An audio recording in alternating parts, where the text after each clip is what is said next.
Welcome to the channel, I'm Tom. Don't worry, my table is here, and today we're going to be having a look at the first Unreal Engine 5 game, Immortals of Aveum.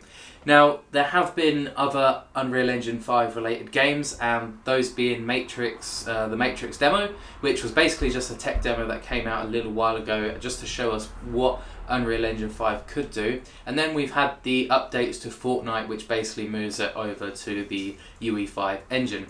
So being the first game that's been built on Unreal Engine 5 from the beginning, this is going to give us a great chance to have a look at what future games are going to run like and answer the question of, is this going to kill my PC or not? And some of the new technology that will determine whether it's going to kill our PCs or not is Nanite and Lumen. Now with Nanite, this should, in theory, eliminate pop-in, which is a pretty annoying feature in some games where you're just walking through a forest or whatever and you're getting all these trees pop in, or you're getting character models pop in and that sort of thing, and it's never really looked that good. But Nanite should solve this in the way that it dynamically adjusts textures and details dependent on what we're looking at and how close we are to the object. So for example, the closer we get to an object, the more detailed and textured it will actually be, whether that's a piece of stone, an item on a table or something like that. Or the further away from it we are, the lower detailed it is, but we can still see it and it's not sort of that like popping in of old that we've been accustomed to for a while now. And then we have Lumen, which is basically a dynamic lighting system which helps accentuate Nanite to make it look more realistic, because it follows that sort of same path that ray tracing does a little bit, but it doesn't require a GPU with actual ray tracing cores like the RTX cards, for example. Also, it does help save developers a lot of time, because instead of having to bake in these dynamic lighting effects with base lighting as well, they can literally just turn it on and off, so it will save them like literally thousands of hours probably. And hopefully that means we will get better finished games with less broken features and bugs in general, hopefully. Now looking at the recommended system requirements, this is where I think it's going to kill a couple PCs, including some high-end ones as well. Because yeah, we can see that for low 1080p 60 FPS, you need a 5700 XT 8GB or a RTX 2080 Super, again 8GB. Now that seems like pretty high specs for low 1080p settings, and this is also with upscaling set to quality, so it's not even at native resolution, which seems really crazy, especially for low 1080p, which isn't technically 1080p because it's being upscaled. Moving on with the CPU for that, you would need at least a Ryzen 7 3700X or an Intel Core i7 9700. Moving on to 1440p resolution, which is probably the most popular resolution at the moment. If you want to play with medium settings at 60 FPS, you're going to need a 6800 XT with 16GB of VRAM, or at least a 3080 Ti with 12GB of VRAM, and that's being paired with a Ryzen 7 5700X or an i7 12700K. So yeah, just medium settings at 1440p, you already need basically a flagship PC from the last generation. So yeah, it's not looking great. It's not looking great. But then moving on to high settings at 4K for 60 FPS, you're going to need a 7900 XT or an RTX 4080. Again, with the VRAM requirements going up because they have more VRAM naturally, but it still seems you need at least 16GB. And then again, they stick with the same CPU, so the CPU at this point doesn't seem to be playing a big of a role, because we are making that jump from 1440p to 4K, so the CPU should be less responsible for the output at this point. But then going on to ultra settings, 4K 120 FPS, you would need the best of the best basically, so a 7900 XTX or a 4090, which again, it's interesting because the 4090 is a fair way ahead of the 7900 XTX, unless with this game they're pretty close. And then with the CPU front, you basically, like I said, you need the best. A Ryzen 9 7950X3D and an i9 3900KS. So yeah, it's not going to be an easy game to run, I don't think. Again, remember that all this is with upscaling, so it's not native. it's upscaled with quality, which means the 4K isn't really 4K, and the 1440p isn't really 1440p, and the 1080p isn't really 1080p. What I do like that they've outlined though is that the RAM they have, it's 16 gigabytes, which I'm actually quite surprised. Given the specs that they've required so far, I was maybe expecting maybe 32 gigabytes. They do specify dual channel, which is nice. And also the storage, I would have thought that an SSD would have been required, because there's already 1 or 2 games that are requiring SSDs, but this one says recommended. How strongly recommended that is, I don't know.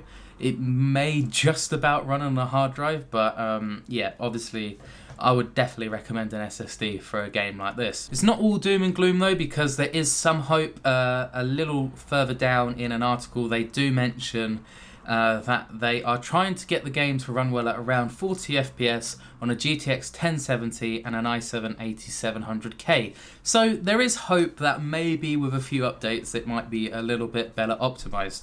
But again, with that 40 FPS, I'm guessing that's still with upscaling, so yeah, there's going to be a few broken PCs there, I think. So here we are in the graphics tab of the Immortals of Aveum game, and I just wanted to show you this because it's interesting that it has sort of like a performance budget counter, or a system like that where you get points on your hardware and then you can sort of allocate it to texture quality, shadow quality, and that sort of thing. So you can see roughly what component is doing most work on what aspect of the graphics, which is nice. So hopefully they do implement this on other future games that are coming up, but I think it needs a little bit of work, just because, for example, here I'm on everything that's on Ultra, everything's maxed out. Yeah, everything's maxed out basically. And the points that we're getting is we're getting 1020 on the GPU and 390 on the CPU. Now, I'm not maxing it out on the GPU, but I'm way over on the CPU. And for context, I'm using a Ryzen 7 5700X and an RTX 4090. So the CPU isn't anywhere close to be able to handle this, according to this performance budget. But it doesn't take into account the resolution, I've noticed. So, for example, now I'm at 4K, and if I drop it down to 1080p, 720p, 1440p, these numbers don't change at all, which I think is a bit of a mistake, because the resolution will probably have one of the biggest effects on your graphics settings, really. So yeah, I think that could be improved. Going on to this, that the CPU has got 390 points, and it should really only be able to handle 212. If we go into the game, you can see that I have got Intel's new Presentment up in the top left, and you can see that in terms of milliseconds, the CPU at native 4K is keeping up with the graphics card, which really suggests that those points aren't really valid, because otherwise we would see that it would be struggling, there would be a lot of stutter, but there's none of that. So moving on to something that you might have just noticed right now is this sort of clipping that's going on with, I'm guessing it's probably Lumen and to do with the shadows. But yeah, there's been a lot of this in the game. I've tried a few different settings, different shadow settings, shadow quality, and nothing really seems to do anything. In cutscenes, they can flicker quite violently as well. Like the first cutscene, it flickered quite a lot. This is around 2 hours into the game, and this sort of clipping has happened during gameplay, but not this bad, or not as bad as it is in this area. But it's just a little bit, I don't know, it pulls you out of the game a little bit. So hopefully there's some sort of patch to this. So yeah, I'm not really sure what's going on with that. Performance-wise, with FPS at native, we're sitting around mid-50s, but then as soon as I start shooting this sort of magical gun, you can see that we drop into the mid-40s. So it's quite a big hit on performance, all these effects, and this is just me on my own shooting. So when there is quite a big group of enemies and everything's popping off, I have seen the frame rate go to around 30, 32 native 4K, which isn't ideal because it does make it feel a little bit stuttery.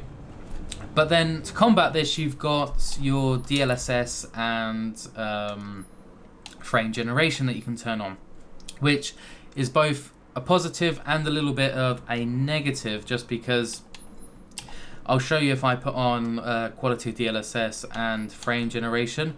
The reason I'm not leaving it just at quality is because what's happened there, I don't know.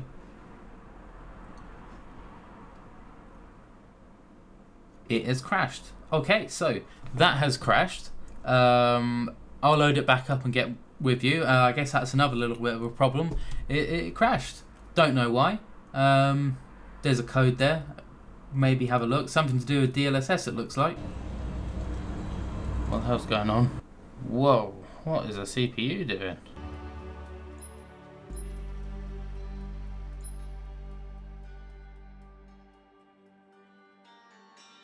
Right then, so as you just saw, after that crash, I'm getting some crazy lag spikes with the CPU and then the GPU, which is basically making it non-playable.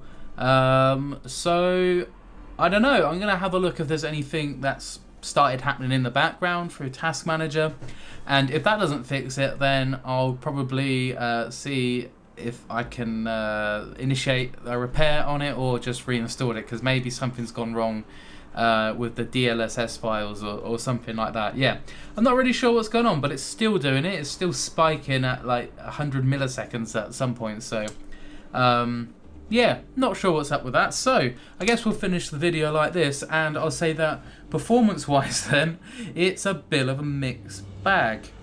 I think you're gonna have an okay time if you have a 40 series card, which allows you to put on frame generation.